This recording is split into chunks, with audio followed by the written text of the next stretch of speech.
สถานีวิทยุกระจายเสียงแห่งประเทศไทยจังหวัดลำปางทำการส่งกระจายเสียงในระบบ FM ความถี่ 97 เมกะเฮิรตซ์ จากนี้ไปเชิญติดตามรับฟังรายการม่วนใจไปกับกองทุนฟื้นฟูและพัฒนาเกษตรกรโดยสำนักงานกองทุนฟื้นฟูและพัฒนาเกษตรกรสาขาจังหวัดลำปางค่ะ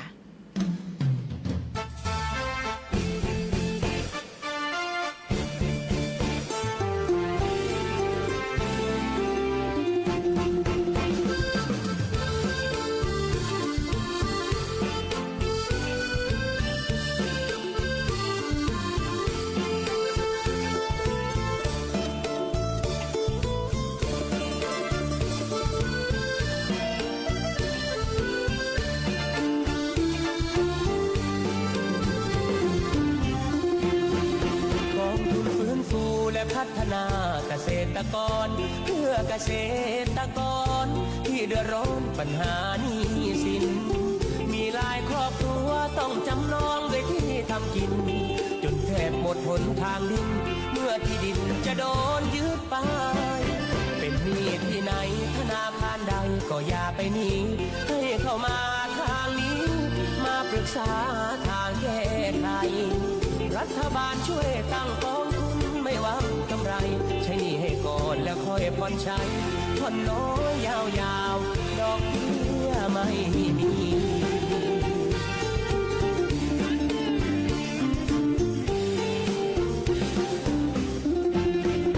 กองทุนฟื้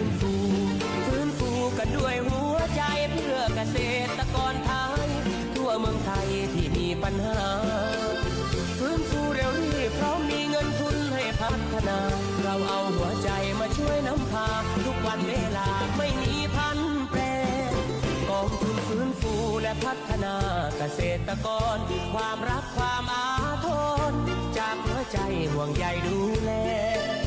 ทำงานโปร่งใสรวดเร็วทันใจแก้ไขเพียงแค่ด้วยปณิธานที่แน่วแน่เราพร้อมดูแลพี่น้องทุกคน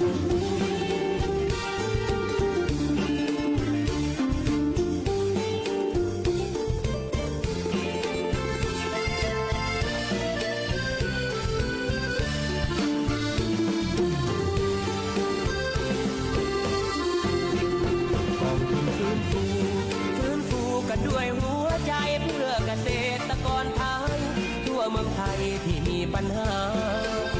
ฟื้นฟูเร็วรีบเพราะมีเงินทุนให้พัฒนาเราเอาหัวใจมาช่วยนำพาทุกวันเวลาไม่มีพันแปร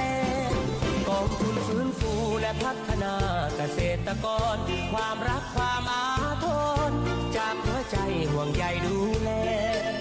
ทำงานโปร่งใสรวดเร็วทันใจแก้ไขเพียงแค่ด้วยปณิธานที่แน่วแน่เราพร้อมดูแลพี่น้องทุกคนทำงานโปร่งใสรวดเร็วทันใจแก้ไขเพียงแค่ด้วยปณิธานที่แน่วแน่เราพร้อมดูแลพี่น้องทุกคน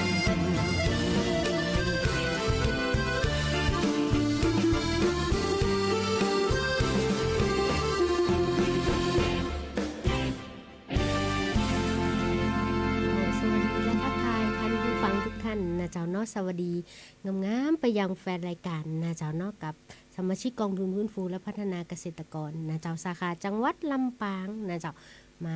ารายงานตัวตามปกตินะเจ้าเนาะทุกวันอังคารนะเจ้าเนาะบ่ายโมงถึงบ่าย2 โมงโดยประมาณนะเจ้าโดยการมาหมายจากหัวหน้าสำนักงานกองทุนฟื้นฟูคุณพรสวรรค์สมานนะเจ้าวันนี้ข้าเจ้ารุ่งสุรีชัยสอนพนักงานอาวุโสนะเจ้ามานั่งทำหน้าที่มอบความหูคู่ความสุขนะเจ้าตามนโยบายของสวทลำปางนะเจ้ากรมประชาสัมพันธ์นะเจ้าเนาะวันนี้ก็เป็นวันอังคารที่14 กรกฎาคม 2569นะเจ้าวันนี้เป็นวันพระธรรมสวรรค์นะวันอังคารของกำแพงละนะเจ้าเนาะวันนี้แฮม14 ค่ำละพี่น้องเฮยนะเจ้าเนาะหลายคนหลายท่านก็มีความสุขกับการใช้ชีวิตนะเจ้าเนาะภายใต้การดำเนินชีวิตภายใต้ความสมดุลของแต่ละคนความพอเพียงของแต่ละคนนะเจ้าวันนี้สำนักงานกองทุนฟื้นฟูมาทักทายท่านนะเจ้าเนาะก็ขอบคุณไปยังทีมงานสวทลำปางที่ทำหน้าที่คอยอำนวยความสะดวกวันนี้ หนุ่มหล่อ จังต่อนะเจ้าเนาะเลือกบทเพลงให้ท่านนะเจ้าท่านสนใจบทเพลงอยากจะเอาไปฟังนะเจ้าก็แนะนำมาได้นะเจ้าหรือท่านมีข้อมูลข่าวสารจากชุมชนท่านนะเจ้าเนาะสำนักงานกองทุนผู้ถูกก็ยินดีเป็นสื่อกลางนะเจ้าวันนี้ก็ขออนุญาตนะเจ้าเนาะนำเรียนพี่น้องเกษตรกรสมาชิกกองทุนฟื้นฟูนะเจ้าวันนี้ดีใจนะเจ้าเนาะหลายคนทักทายมาก่อนหน้านั้นละนะเจ้าเนาะว่าติดตามรับฟังอีนะเจ้าวันก่อนก็มีโอกาสลงพื้นที่บ้านเอื้อมนะเจ้าเนาะณองค์การหารส่วนตำบลบ้านเอื้อมนะเจ้าได้การ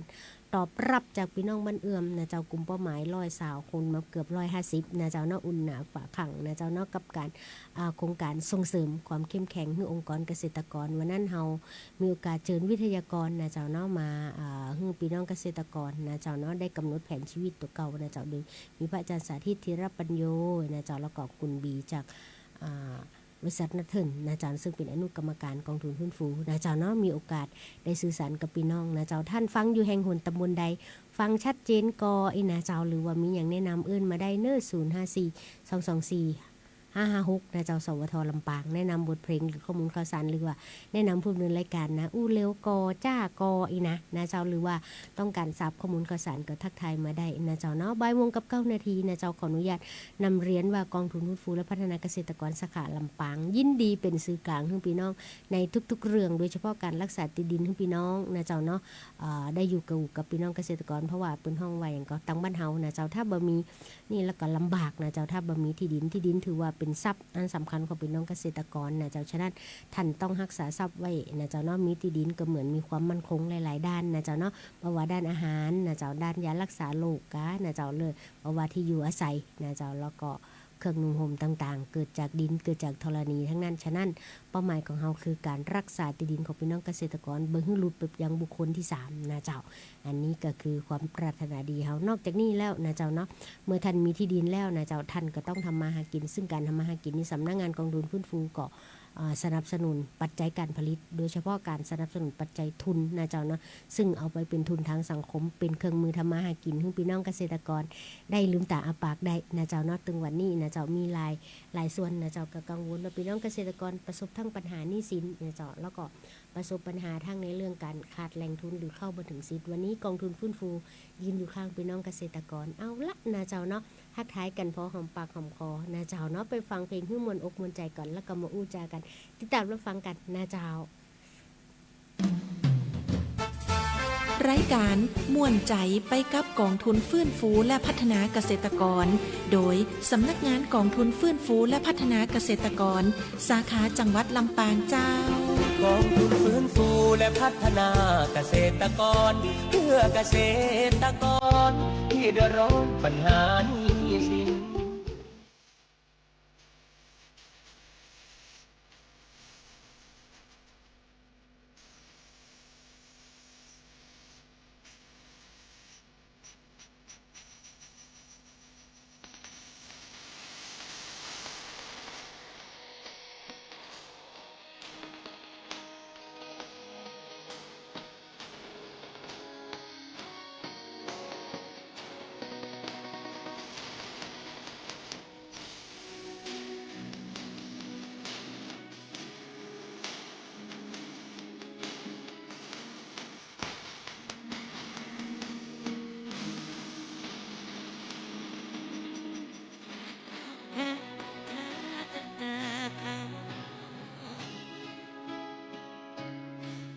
ก่อนทำอะไร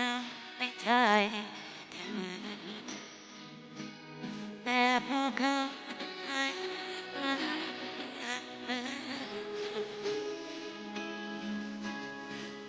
ห้ป้าเจอได้ก่อน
รายการม่วนใจไปกับกองทุนฟื้นฟูและพัฒนาเกษตรกรโดยสำนักงานกองทุนฟื้นฟูและพัฒนาเกษตรกรสาขาจังหวัดลำปางเจ้า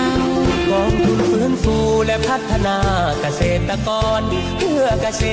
ตรกรที่เดือดร้อนปัญหาหนี้สิน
เจ้าบทเพลงเพราะๆนะเจ้าแฟนรายการแนะนำมาจากทางบ้านเนาะนะเจ้าเพลงแรกก็เพลงก็แผลใหม่บอกนะเจ้าแผลใหม่ก็แผลเก่า เก่าตึงใหม่ของศิลปินท่านคุณจินตลาภูลาภนะเจ้าแล้วก็อีกบทเพลงหนึ่งนะเจ้าเนาะเพลงภูทรอีกอะสาวภูทรนะเจ้าเนาะศิลปินวงกระดังงาไอ้นะอันนี้แนะนำมาจากแฟนรายการคุณนัดฟาร์มนะเจ้าแฟนเก่าเจ้าประจำนะเจ้าเนาะชอบมีไอ้ยังมาฝากทางเฮาเสมอนะเจ้าเนาะขอบคุณนักๆนะเจ้าหลายๆข้างกับผลผลิตทางการเกษตรนะเจ้าที่คุณนัดฟาร์ม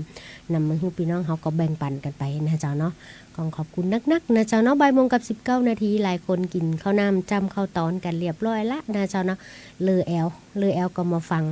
รายการม่วนใจไปกับกองทุนหุ้นฟูและพัฒนาเกษตรกรนะเจ้าเนาะวันนี้นะเจ้าอากาศข้างนอกเป็นอย่างใดพ้องส่งข่าวกันเข้ามานะเจ้าวันนี้พื้นที่อำเภอใจโฮมก็คงต้อนรับกับทีมงานจัดการนี้นะเจ้าวันนี้ทีมงานจัดการนี้ลงพื้นที่นะเจ้าเนาะมีน้องไผ่น้องอีดนะเจ้าแล้วก็น้องต้อมน้องบีลงไปปุ๊บปะพี่น้องเกษตรกรที่ได้รับการจัดการนี้เรียบร้อยละนะไปเยี่ยมเยือนว่าเป็นอย่างใดพ้องนะเจ้าเนาะได้รับการจัดการนี้แล้วคุณภาพชีวิตดีขึ้นกอนะเจ้าเนาะสามารถรักษาติดินและมีความสุขกอนะเจ้าและการตอบรับจากพี่น้องนะเจ้าในพื้นที่อย่างดีๆนะเจ้าเพิ่นบอกว่า เพิ่นสามารถลืมตาอ้าปากได้นะเจ้าในชีวิตนี้เพิ่นคิดว่าเพิ่นจะบ่ได้เห็นโฉนดละนะเจ้าดูที่แบงก์นี่นะเจ้าวันนี้ทางสำนักงานกองทุนหลายๆพื้นที่แล้วก็ทำหน้าที่ไถ่ถอนโฉนดแล้วก็คืนให้พี่น้องเกษตรกรนะเจ้าพี่น้องเกษตรกรก็ได้เป็นไทยละนะเจ้าแล้วก็ด้วยความห่วงใยท่านนะเจ้าเนาะมีหลายคนก็ยังบ่สามารถ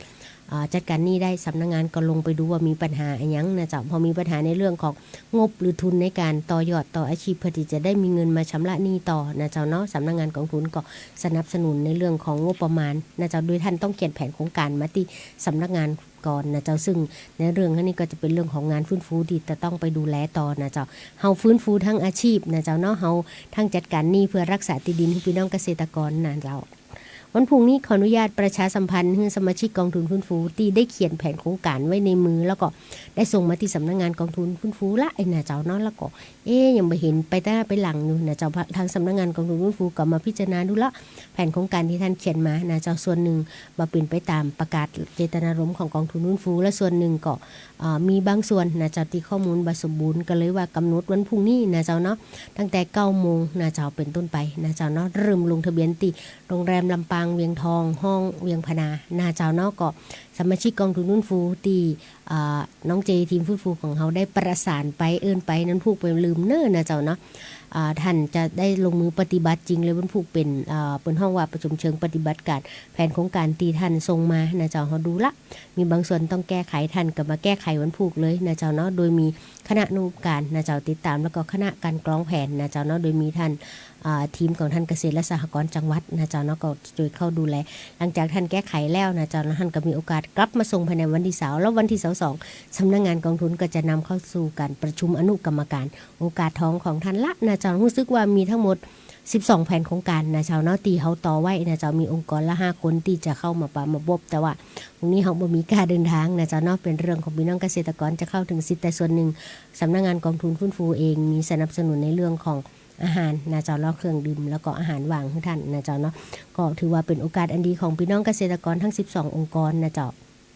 ว่าพี่น้องจากบ้านสดิษนะเจ้าเนาะกลุ่มอย่างสัจจะกับแปรรูปผลผลิตจากสับปะรดอีนะคุณวันเพ็ญนะเจ้าเนาะได้ยินน้ำเนียงเสียงปากนี่ก็แวะเข้ามานะเจ้าวันผูกนะเจ้าสึกตอบรับมาละนะเจ้าแล้วก็พี่น้องอำเภอเสริมงามอำเภอเมืองปานอีก2องค์กรกลุ่มพี่น้องเกษตรกรท่าเดือแล้วก็กลุ่มพี่น้องเลี้ยงวัวหมูซีเมืองปานอีนะเจ้าในพื้นที่เมืองปาน2องค์กรนะเจ้าแล้วก็พื้นที่อำเภอแม่ทะนะเจ้าแล้วก็พื้นที่อำเภอเสริมงามอำเภองาวอีก1องค์กรนะเจ้าเนาะตีเฮาได้ติดต่อประสานงานไว้หลายคนบอกว่าทำไมเจ้ามีเฉพาะ12องค์กรเฮาคัดเลือกจากแผนโครงการที่พี่น้องเกษตรกรส่งขึ้นมาแล้วบ่สมบูรณ์นะเจ้าแล้วส่วนหนึ่งส่งมาแล้วเราเฮาตีกลับแล้วพี่น้องก็ยังตกข้างในมือเฮาก็ประสานมานะเจ้าจะได้เสด็จน้ำว่าอย่างใดนะเจ้าถ้าตันปีงบประมาณ2569แล้วก็ท่านอยู่ในพื้นที่ภัยพิบัตินะเจ้าท่านก็จะได้รับการดูแลเร่งด่วนซึ่งเป็นเรื่องของงบอุดหนุนนะเจ้าแต่ว่าถ้าบัตรตันนะเจ้าเขาก็จะทยอยขยับไปแต่ขอให้ท่านทำเอกสารให้สมบูรณ์แล้วก็เป็นไปตามเจตนารมณ์ของกองทุนฟื้นฟูนะเจ้าอันนี้เป็นเรื่องของทีมงานฟื้นฟูเนาะวันที่15แต่ว่าระหว่างเนี้ยแต่ว่าภายในอาทิตย์นี้นะเจ้าเนาะสำนักงานกองทุนฟื้นฟูเองด้วยงานจัดการหนี้นะเจ้าก็ลงไปติดตามพี่น้องเกษตรกร200กว่าหลายจังหวัดลำปางที่ได้รับการจัดการหนี้นะเจ้าซึ่งเป็นเม็ดเงินมหาศาลอยู่นะเจ้าบางพื้นที่หลายคนนะเจ้าเนาะก็มีวินัยในการชำระหนี้คืนเพราะว่าช่วงที่เขาจัดการหนี้ก็คือว่าดอกท่านเป็นดอกตัดทิ้งนะเจ้าต้นเหลือกึ่งเดียวนะเจ้าเนาะแล้วก็ช่วงก่อนประกาศมันจะมีอัตราค่าบริการ100 ละบาทเนี่ยบัดเดี๋ยวนี้บ่มีละเจ้าบ่มีค่าบริการนะเจ้าเนาะดอกตัดทิ้งต้นเหลือกึ่งเดียวท่านมีแต่ใดท่านก็ทยอยให้นะเจ้าหรือว่าท่านบ่มีท่านก็เดินเข้ามาสำนักงานกองทุนฟื้นฟูบอกสภาพปัญหาเฮาผับฝัง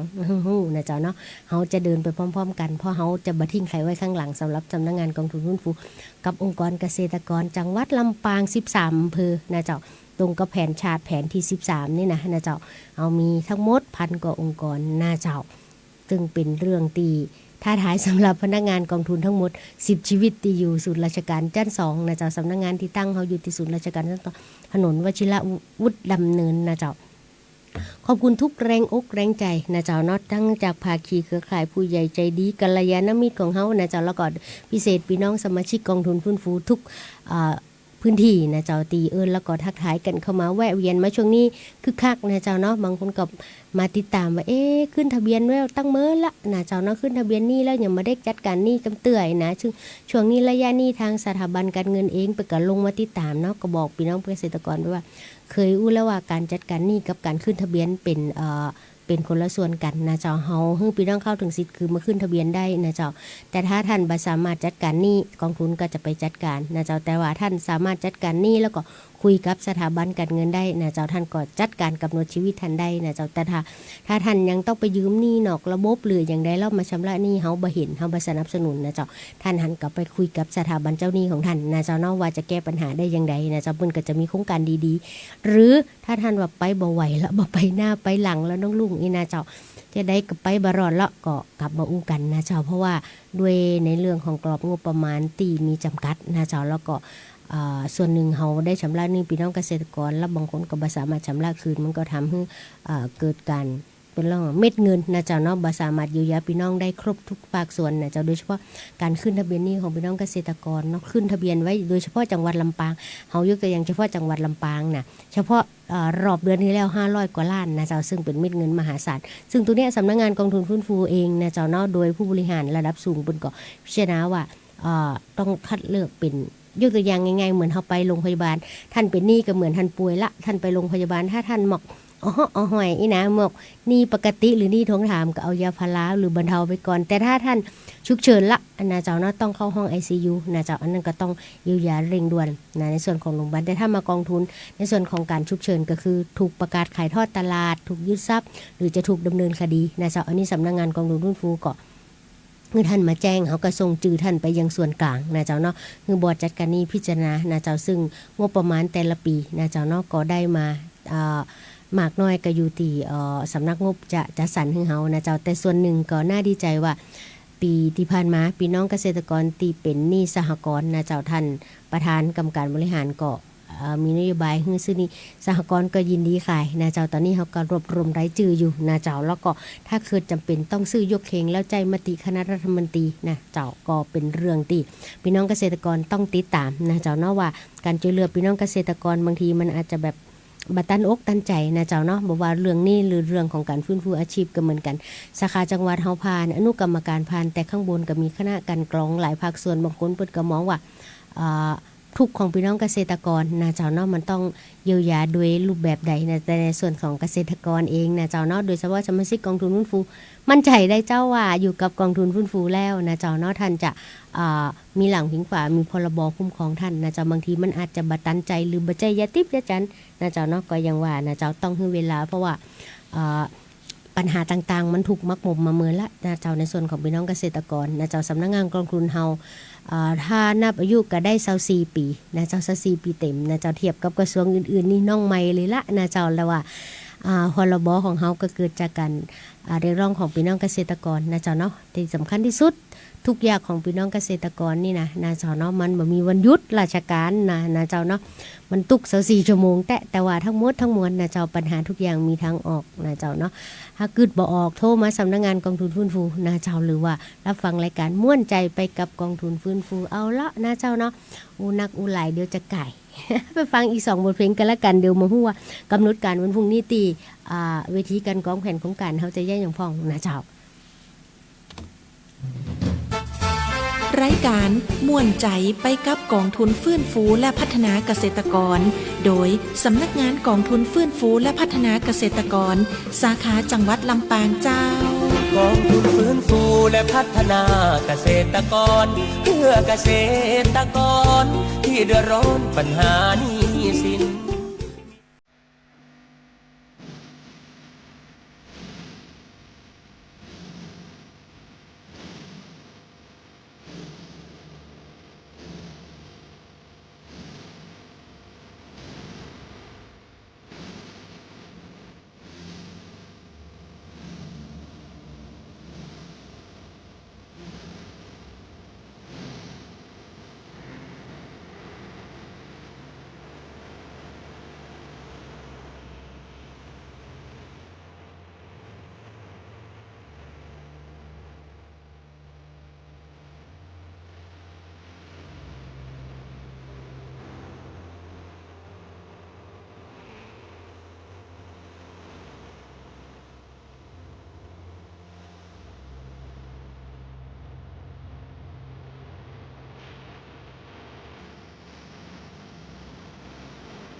รายการม่วนใจไปกับกองทุนฟื้นฟูและพัฒนาเกษตรกรโดยสำนักงานกองทุนฟื้นฟูและพัฒนาเกษตรกรสาขาจังหวัดลำปางเจ้า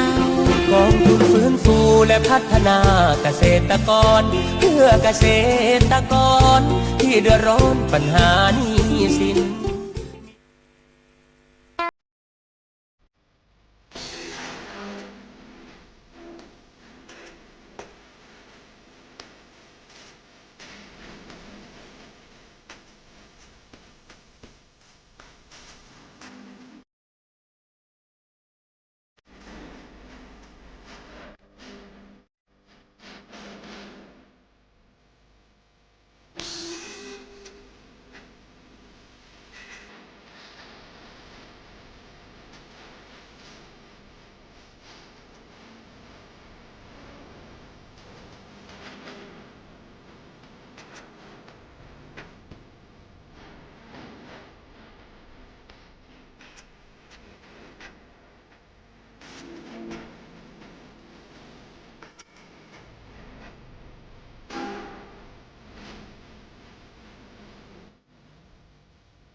จบลงไปเพราะนะเจ้าเปิ้งใจแฟนรายการก่อนนะเจ้าเนาะหวังว่าจะจับใจแฟนรายการนะเจ้าเนาะบทเพลงที่จบลงไปนะเจ้าเข้าบ่มีขายแนะนำมาจากคณะกรรมการกลุ่มเกษตรกรรมยั่งยืนแม่คะนะเจ้าเนาะพี่อารีนะเจ้าโอ้เอาเข้าบ่มีขายแล้วจะโครงการรวบรวมผลผลิตเขาเนี่ยยังไดนะเจ้าบ่เป็นหยังเนาะตอนนี้รับข่าวดีจากส่วนกลางละนะเจ้าท่านได้รับการอนุมัติงบอุดหนุนนะเจ้าแต่รอในรายละเอียดเรื่องของการทำเอกสารสัญญาสักกรรมนะเจ้ารอแล้วก็สำนักงานจะแจ้งไปนะเจ้าเนาะกับกลุ่มเกษตรกรรมยั่งยืนอำเภอแม่ทะนะเจ้าเนาะเบื้องต้นได้รับการสนับสนุนงบอุดหนุนไปทำองค์กรเข้มแข็งนะเจ้าเนาะสร้างศูนย์เรียนรู้ในเรื่องของเกษตรธรรมชาติเกษตรทางเลือกเกษตรอินทรีย์ก่อนนะเจ้าเนาะแล้วหลังจากนั้นงบกู้ยืมก็จะติดตามมานะเจ้าเนาะส่งกำลังใจให้สำหรับกลุ่มเกษตรกรรมยั่งยืนถือว่าเป็นองค์กรที่จะตั้งมาเหมือนแล้วก็มีการปฏิวัตินะเจ้าเนาะปัจจุบันมีการปรับปรุงคณะกรรมการชุดใหม่นะเจ้าเนาะก็เริ่มสังเกตความเคลื่อนไหวกับกลุ่มบุญก็มีการประชุมกันอย่างต่อเนื่องแล้วก็ส่วนหนึ่งก็คือมีการออมซึ่งเป็นหัวใจหลักขององค์กรเกษตรกรจะเข้มแข็งคือการออมเงินนะเจ้าระดมทุนโดยตัวเก่านะเจ้าทราบข่าวว่าเป็นออมกันเดือนละ700นะเจ้าเนาะก็เป็นที่น่าชื่นอกชื่นใจนะเจ้าแต่ว่าถ้าคำนวณแล้วก็ตกบ่ถึงวันเท่าใดตกวันกี่บาท เดือนละ700นะเจ้าเนาะเดือนหนึ่งมี30วันถ้าวันละ100ก็เกิน3,000มันก็เกินกำลังที่เขาจะได้ฉะนั้นเป็นห้องว่าข้าวเขาต้องรู้จักข้าวตัวเก่านะเจ้าชื่นชมกับกลุ่มนี้นะเจ้าเนาะแล้วก็ยินดีไปยังพี่สุกันดานะเจ้าเนาะที่ติดตามรับฟังนะเจ้าแล้วก็พี่สุกันดานี่นะเจ้าเนาะก็นี่ก็ได้รับการแต่งตั้งเลือกตั้งคัดเลือกประธานคนใหม่ต่อจากคุณสมศรีสัมมณะนะเจ้าอันนี้กลุ่มเกษตรกรนากวาวอันนี้ได้รับการสนับสนุนทั้งงบอุดหนุนแล้วก็งบกู้ยืมนะเจ้าเนาะในส่วนของกองทุนฟื้นฟูพี่ศรีนวลทองเตจายินดีพี่สาวติดตามรับฟังยินดีกับการเป็นคุณย่าคนใหม่นะเจ้าเนาะตอนนี้หัวหน้าสำนักงานกองทุนฟื้นฟูก็ติดตามรับฟังอยู่นะเจ้าคุณพี่สาวพี่สุใจมั่นนะเจ้าเนาะอันนี้ก็คณะกรรมการฮักน้ำจางนะเจ้าเนาะแล้วก็หลายคนที่น้องมาได้ทักทายนะเจ้าคุณมนชนกอนันตะวระนะเจ้าเนาะติดตามรับฟังกันนะเจ้าแล้วก็คุณนัดฟาร์มนะเจ้าเพลงที่ขอจัดถึงแล้วเนอะนะเจ้าหลายคนนะเจ้าเนาะทักทายมาตักเมสเซนเจอร์และไลน์ส่วนตัวสุมาตัวกันละกันมาได้ต่อไปนะเจ้าเนาะวิสัยทัศน์ของกองทุนฟื้นฟูไผ่ฮู้พอง ถ้าใครตอบถูกนะถ้าใครมาได้นะเจ้าเฮามีรางวัลเนื้อนะเจ้าเอาเป็นว่าอาทิตย์หน้านะเจ้าจะมาอู้จ่าให้ฟังนะเจ้าเนาะเจ้า นั่นก็บอกว่าในส่วนของกองทุนฟื้นฟูเองนะเจ้าเนาะตอนนี้นะเจ้ามีวิสัยทัศน์นะเจ้าเนาะเป็นองค์การเพื่อการเกษตรนะเจ้าเพื่อพัฒนาองค์กรให้เข้มแข็งนะเจ้าเนาะให้เข้มแข็งในการจัดการนี่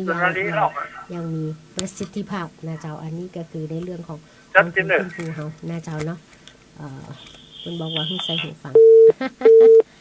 มีสายเข้าเจ้า เจ้าได้สายรุดไปละนะเจ้าเนาะยินดีกับกันและทักทายมาเดี๋ยวโทรทักทายมาใหม่กันละกันนะเจ้าเนาะพี่น้องตีทักทายมาตอนนี้ก็บ่ายโมงกับ40นาทีละนะเจ้ามีเวลาอีก20 กว่านาทีที่จะอยู่ด้วยกันนะเจ้าเนาะ0542245556นะเจ้าเนาะมาแล้วทักทายมาได้นะเจ้าเนาะวันนี้ทางกองทุนฟื้นฟูและพัฒนาเกษตรกรยินดีเป็นสื่อกลางแล้วก็ยืนหยัดเคียงข้างกับพี่น้องเกษตรกรเพราะเฮาตระหนักดีว่า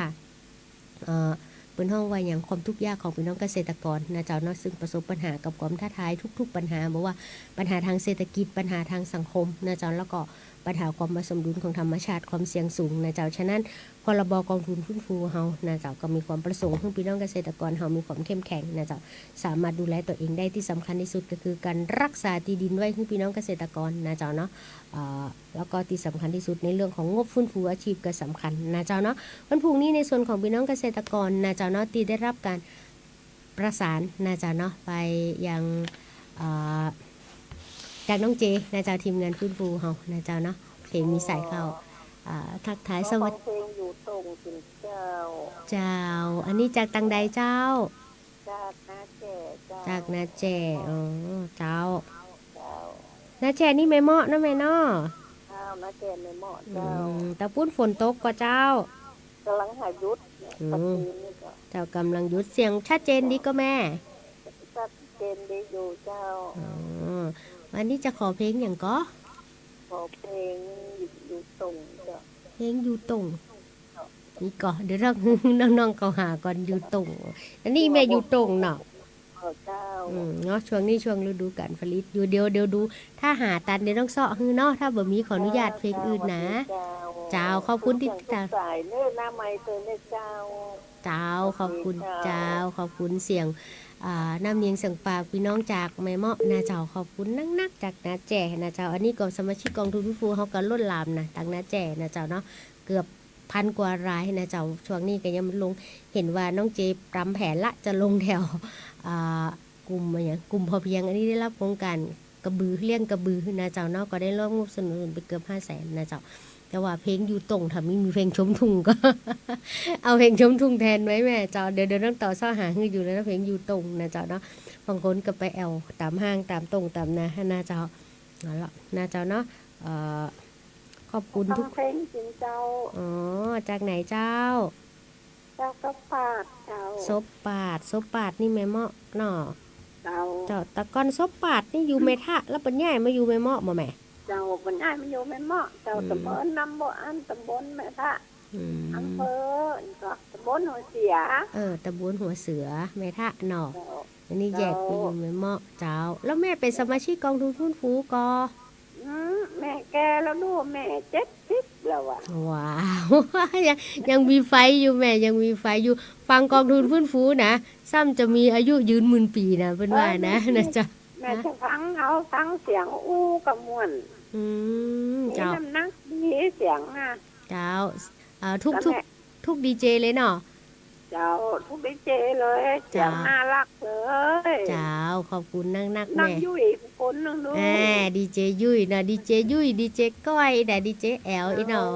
ฟ้าลัดดาอีนะแสดงว่าเป็นแฟนพันธุ์แท้ของสวทลำปางเนาะ มาเมินแล้วสมัยนุ่มดีเจดิวแล้วเจ้า โอ้เจ้าอันนี้เนาะติดตามรับฟังกันวันนี้มาเป็นแฟนรายการม่วนใจไปกับกองทุนทำเนาะแม่เนาะ เจ้าอยู่มันเมินเนาะเจ้าเนาะ เจ้าพรบนี่อยู่กับ เจ้า เจ้า ของก้าวหน้าก้าวตาเนอะ เจ้าขอบคุณนักแม่ก้าวหลังนี่มาเอาแล้วเนาะ เจ้าแม่เขาฟังเพลง เพลงอย่างแม่ พ่อไม้เมียนหนีเจ้า โอ้พอไม้เมียหนีเนาะโอเคเดี๋ยวเสาะนะ เสียงทุกสายแล้วกันดีเจเสียงหวานไปเนอะ โอ้ขอบคุณนักแม่เนาะเดี๋ยวจะจัดฮือละกัน ถ้าคิวเพลงมันยาวก็สุภาอภัยด้วยนะ เจ้าขอบคุณนักเจ้าโอเค เจ้า ขอบคุณพี่น้องต่างสบปาติทักทายมานะเจ้าเนาะขอบคุณทุกเสียงทุกสายเหมือนกันนะเจ้าเนาะมันเหมือนน้ำเนียงสังปาของท่านติทักทายมายัง05422ไต้สวทลำปางเอานะเจ้าก็แสดงว่าเป็นยาทิพย์ยาจันทร์ให้พูดในรายการนะเจ้าทักทายสวัสดีครับ อาจารย์โอมฟังอยู่จิกออันนี้อาจารย์โอมนะเจ้าเนาะช่วงนี้ก็ไปขับเคลื่อนตั้งใดวันก่อนเห็นไปเป็นผีตาโขนทางเมืองปานี่นะเจ้าเนาะทักทายแฟนรายการทุกท่านที่ติดตามแล้วฟังนะเจ้าเนาะก็เป็นกำลังแรงอกแรงใจให้ผู้ดำเนินรายการนะเจ้าแล้วก็ได้มีแรงใจนะเจ้าแล้วทีมฟื้นฟูสำนักงานกองทุนสาขาจังหวัดลำปางภายใต้การบริหารงานของคุณพรสวรรค์สมานนะเจ้าปีงบประมาณหน้าต้องของงบประชาสัมพันธ์มานักละนะเจ้านะแฟนรายการฮือบนห้องว่าฮือยาหอม นะเจ้ากับผู้ดำเนินรายการนะเจ้ามีความสุขด้วยกันในกับการใช้ชีวิตในช่วงที่สภาพธรรมชาติที่กำลังเสียสมดุลนะเจ้าเนาะส่งกำลังใจให้ทุกท่านนะเจ้าปัญหาทุกอย่างมีทางออกและแก้ไขได้นะเจ้าเนาะครูนัดฟาร์มก็เหมือนกันแนะนำบทเพลงมาตะกี้เพลงเพราะขนาดสาวภูทรนี่นะเจ้าทำให้เรามีความพร้อมเพรียงดีนะเจ้าเอาละไปฟังอีกหนึ่งบทเพลงหนึ่งกันละกันนะเจ้าเนาะเพราะว่ามีแฟนรายการขอคิวเพลงมานักขนาดนะเจ้าสงสัยจัดหนึ่งบัตันแต่ว่าไปฟังบทเพลงเดี๋ยวมาอู้กันต่อกันละกันเจ้า รายการม่วนใจไปกับกองทุนฟื้นฟูและพัฒนาเกษตรกรโดยสำนักงานกองทุนฟื้นฟูและพัฒนาเกษตรกรสาขาจังหวัดลำปางเจ้ากองทุนฟื้นฟูและพัฒนาเกษตรกรเพื่อเกษตรกรที่เดือดร้อนปัญหาหนี้สิน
รายการม่วนใจไปกับกองทุนฟื้นฟูและพัฒนาเกษตรกรโดยสำนักงานกองทุนฟื้นฟูและพัฒนาเกษตรกรสาขาจังหวัดลำปางเจ้ากองทุนฟื้นฟูและพัฒนาเกษตรกรเพื่อเกษตรกรที่เดือดร้อนปัญหาหนี้สิน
จบลงไปนะบทเพลงเพราะๆนะเจ้าตีทาง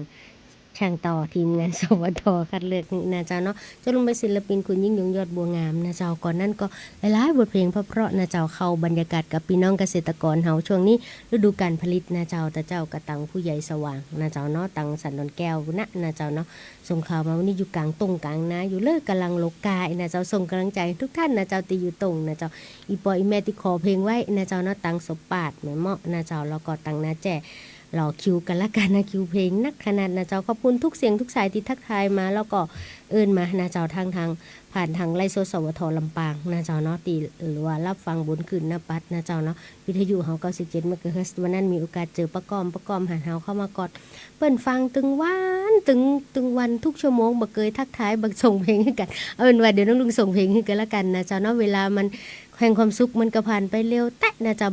14:54 นาทีละนะเจ้าเนาะก็เอาเป็นว่าวันนี้นะเจ้าขอส่งกำลังแรงอกแรงใจให้แ แฟนๆทุกท่านนะเจ้าแล้วก็โดยพิเศษสมาชิกกองทุนฟื้นฟูหรือบ่เป็นก็ได้นะเจ้าตีฟัง97เมกะเฮิรตซ์สวทลำปางในช่วงของม่วนใจไปกับกองทุนฟื้นฟูนะเจ้าเนาะกองทุนฟื้นฟูยืนยัดอยู่กับพี่น้องเกษตรกรนะเจ้าพร้อมที่จะมอบสิ่งดีๆนะเจ้านํบ่ว่าการรักษาที่ดินให้พี่น้องเกษตรกรเฮานะเจ้าหรือว่าในส่วนของการดูแลนะเจ้าในการฟื้นฟูอาชีพเอาล่ะวันนี้น้องลุงต้องขอลาแฟนรายการไปก่อนนะเจ้าติดภารกิจนะเจ้าเนาะเดี๋ยวต้องเดินทางไปติดต่อในเรื่องของจัดเวทีโครงการสนับสนุนพัฒนาแผนกิจกรรมที่2ที่โรงแรมลำปางเวียงทองนะเจ้าวันพุธพี่น้องเกษตรกรที่นั่นหมายกันว่าจะไปลืมเน้อลงทะเบียน9 โมงนะเจ้าเนาะทักทายไปยังพี่สีนวลนะเจ้าเนาะพี่มนชนกพี่สุกันดานะเจ้าเนาะพี่สุใจพี่อารีนะเจ้าแล้วก็วนาพรสวรรค์ นะเจ้าเนาะอาจารย์โอมคุณนัทฟาร์มและหลายคนที่น้องลุงมาได้ออกนามนะเจ้าเนาะที่ทักทายมายัง Messenger แล้วก็ไลน์ส่วนตัวส่งกำลังใจให้สมาชิกกองทุนฟื้นฟูนะเจ้าเนาะฝ่าฟันอุปสรรคไปนะเจ้าเนาะด้วยความมวนอกมวนใจมีปัญหาใดๆเอื้อนมาที่สำนักงานกองทุนฟื้นฟูวันนี้น้องลุงขอลาไปก่อนนะเจ้าเนาะปะกันใหม่วันอังคารหน้านะเจ้าเนาะบ่ายโมงถึงบ่าย2 โมงโดยประมาณไปฟังบทเพลงเพราะๆที่แฟนรายการขอมานะเจ้าเนาะถ้าบัจจัยเพลงที่ท่านขอสู่มาอภัยตะกลั่นคิวเพลงบรรยาวติดไว้อาทิตย์หน้าไปฟังชมทุ่งกับหนุ่มนารอนางนะเจ้าสวัสดีรายการม่วนใจไปกับกองทุนฟื้นฟูและพัฒนาเกษตรกรโดยสำนักงานกองทุนฟื้นฟูและพัฒนาเกษตรกรสาขาจังหวัดลำปางเจ้า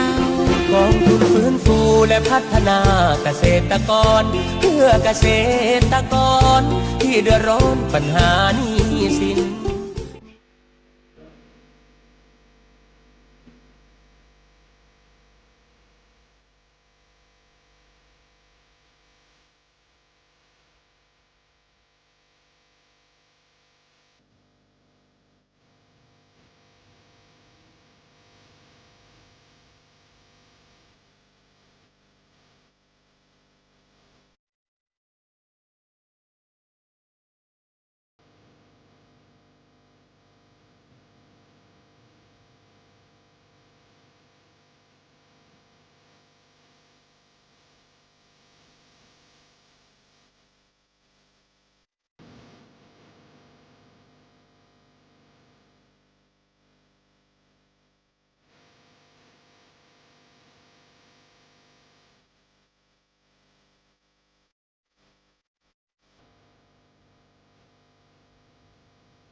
รายการม่วนใจไปกับกองทุนฟื้นฟูและพัฒนาเกษตรกรโดยสำนักงานกองทุนฟื้นฟูและพัฒนาเกษตรกรสาขาจังหวัดลำปางเจ้า